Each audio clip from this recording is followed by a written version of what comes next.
냉장고에 있는 것을 남김없이 다 꺼내서 섞으면 놀랄만한 것이 생길 겁니다. 물론 이것은 완성된 요리의 외형을 말하는 것이지 시식은 전혀 추천하지 않습니다. 당연하지만 완성도는 재료나 기술, 상상력에 따라 달라집니다. 여러분 안녕하세요. 여러분의 상상력은 어느 정도인가요? 자연의 상상력은 더할 나위 없이 풍부하기 때문에 지구상에는 믿을 수 없을 정도로 멋진 장소가 존재합니다. 여러분, 토픽에 오신 것을 환영합니다. 이곳은 언제나 모든 상상을 환영합니다.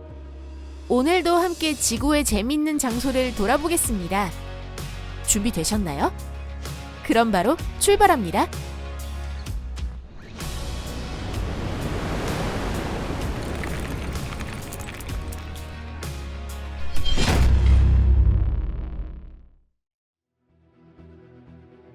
칼 올코. 당신은 모래에 발자국을 남기며 해변을 걷고 있습니다. 그리고 1분 후 해안에 밀려온 파도가 발자국을 지워버립니다. 그와 똑같이 6,800만 년 전에 지금의 볼리비아 어딘가에서 공룡이 걸으며 얕은 호수 기슭이나 바닥에 발자국을 남겼습니다. 그 발자국이 오늘까지 남아있다는 것은 정말 기적적인 일입니다. 당시 곧바로 화산 폭발이 일어나 갓 묻은 발자국이 화산재의 두꺼운 층으로 뒤덮여 연구자들을 위해 보존되었습니다. 그것은 지구상에서 조류 이외의 공룡이 사라진 백악기와 고제 3기 사이의 대량 멸종이 일어나기 200만 년 전의 일이었습니다. 그 수천만 년 후 석회암 채석장의 인부들이 이 화석을 발견하면서 놀라운 천연기념물이 세상에 알려지게 되었습니다. 더 놀라운 것은 이 발자국이 있는 곳이 거의 수직 절벽으로 땅에 75도 정도 떨어진 곳에 있다는 점입니다. 수백만 년 전에 걸친 지각 활동으로 호수 바닥이 튀어나와 급경사를 이루었고 지금은 석회암의 절벽이 되었습니다. 과거 이것에는 용각류, 안킬로사우루스, 티라노사우루스가 돌아다니고 있었는데 그 발자국은 연구자들에게 많은 것들을 전해주었습니다. 젊은 티라노사우루스가 사회적 집단으로 살았다는 등의 정보를 말이죠. 고생물학자들이 세어보니 칼 올코에는 6만 5천 평방미터 범위에 465개의 공룡길이 있었고 그곳에 12,000개 이상의 발자국이 있었다고 합니다.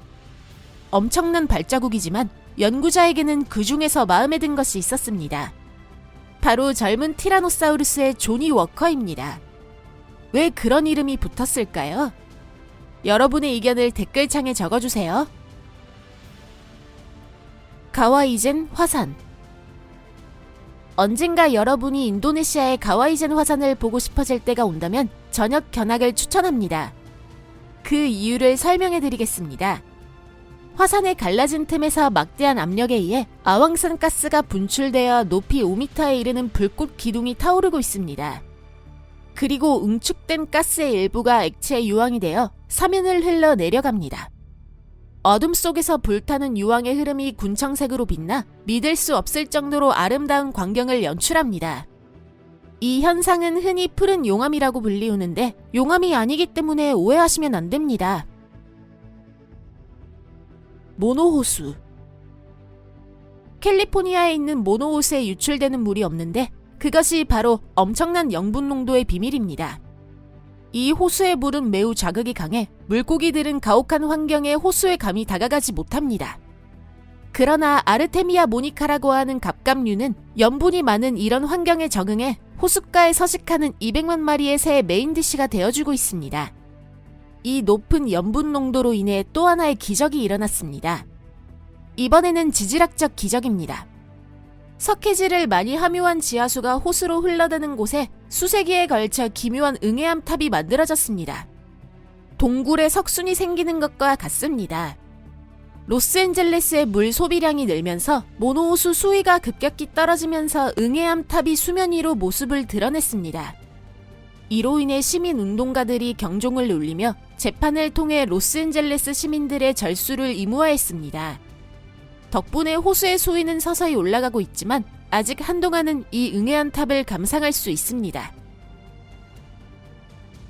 호주의 12사도 바위. 호주 포트 캠벨 국립공원 해안에서는 또 다른 지질학적 자연의 기적을 볼 수 있습니다.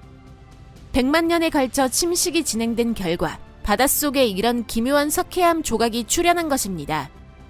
현지인들은 이 바위를 돼지와 새끼 돼지들이라고 부르는데 정식 명칭인 12사도 바위라는 명칭이 더 유명합니다.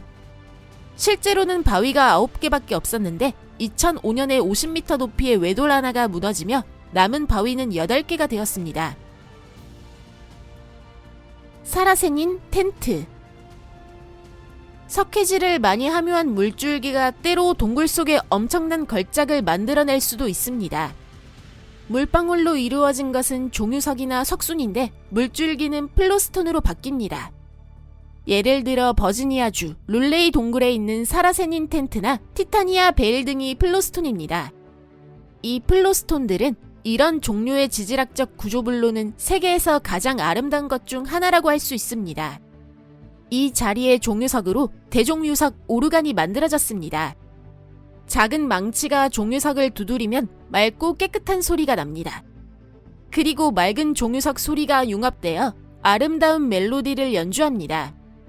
이 동굴의 진정한 자원은 맑고 시원한 공기입니다. 이곳에서 결핵요양원까지 파이프가 부설되어 환자들이 깨끗한 공기를 마실 수 있도록 송풍기가 설치되었습니다. 이 시스템은 인류 역사상 최초의 에어컨으로 알려져 있습니다. 자이언츠 코즈웨이. 이 희귀한 기둥을 보세요. 이 기둥들은 북아일랜드 북쪽 해안에 있는 유명한 자이언츠 코즈웨이를 형성하고 있습니다.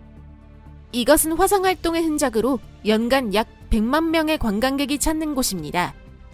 약 5천만 년 전 이곳에는 현무암으로 이루어진 거대한 용암대지가 있었습니다. 현무암은 차가워지면서 움츠러들었고 희귀한 지질학적 구조를 형성했습니다.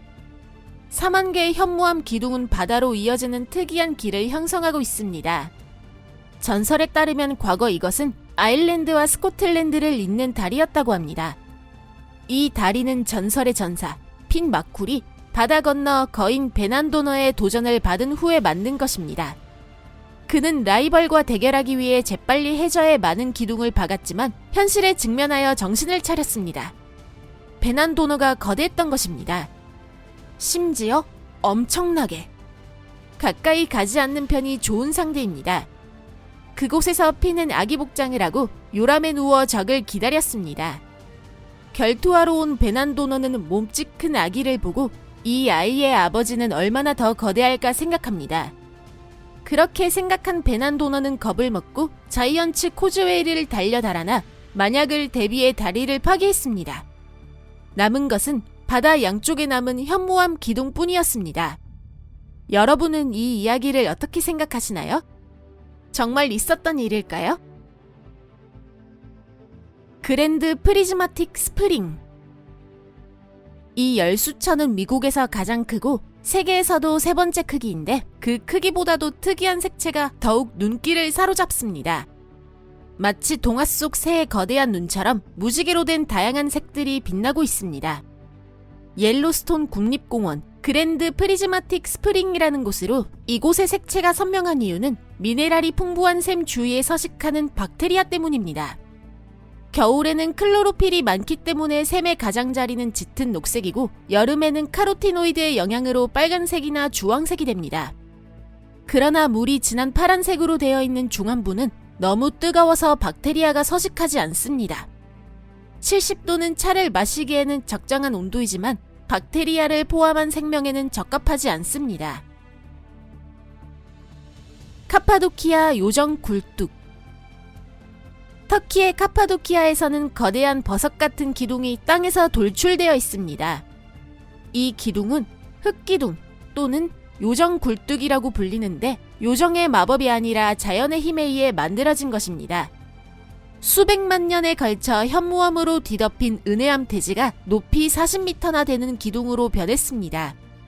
딱딱한 현무암은 은혜암보다 더 천천히 침식되었기 때문에 버섯 모양의 모자가 생긴 것입니다. 현지인들은 예로부터 이 특이한 구조물에 매료되어 부드러운 은혜암 속의 집과 사원 그리고 적으로부터 자신을 보호하기 위한 요새를 지었습니다. 동굴의 일부가 부티크 호텔로 개조되었기 때문에 현재는 이렇게 생긴 곳에서 숙박을 예약하는 것도 가능합니다. 현지 가이드는 관광객들에게 스타워즈의 유명한 추바카가 이곳 태생이라고 말하고 있습니다. 여러분은 이 이야기를 믿으시나요? 콜카 캐니언. 미국의 그랜드 캐니언에 대해서는 들어보셨을 겁니다. 그러나 페루에는 그다지 유명하지 않지만 그에 뒤지지 않을 정도로 흥미로운 콜카 캐니언이 있습니다. 높이 5,000m의 산들로 둘러싸인 경이로운 장소입니다. 콜카 캐니언의 바닥은 해발 2km이고 그 가장자리는 바닥에서 다시 1-2km 높이에 있습니다. 그 경사면은 활기로 가득 차 있는데 지역 주민들이 계속해서 안데네스를 만들고 있기 때문입니다. 안데네스는 그림처럼 아름다운 계단식 밭을 말하며 잉카 시대 이전에 이 땅에 처음 등장했습니다. 1984년에 콜카 캐니언이 세계에서 가장 깊은 계곡으로 기네스북에 올랐다는 것을 알면 아마 놀라실 겁니다. 1994년 티베트 야룬잠포 대압곡의 자리를 빼앗겼지만 그럼에도 콜카 캐니언은 매우 흥미로운 것이며 페루에서 세 번째로 방문객이 많은 관광지입니다. 사하라 사막 버섯바위. 흔히 사막이라고 하면 내륙이나 해안에 있는 모래 언덕만을 생각하기 쉽습니다. 그러나 가장 광대하고 더운 사하라 사막에는 색다른 기적이 숨겨져 있습니다. 이 거대하고 기묘한 바위나 돌은 먼 세계에서 온 외계인이 설치한 것 같습니다. 알제리 타마란색 현에 있는 이 거대한 버섯 바위는 어떻게 이런 상태를 유지하고 있는 걸까요? 그 높이는 약 5.5m, 길이는 약 6m인데 이 바위를 받치고 있는 다리는 놀라울 정도로 가늘어서 그중 하나는 겨우 15cm입니다. 자연이 만들어낸 절묘한 균형이네요. 자, 영상에 할당된 시간이 거의 소진되어 가고 있습니다. 여러분 끝까지 시청해주셔서 감사합니다. 이 영상이 마음에 드셨다면 좋겠습니다. 만약 그렇다면 좋아요를 눌러주세요. 좋아요는 앞으로도 이 화제를 다루어 달라는 명확한 메시지가 될 수 있습니다.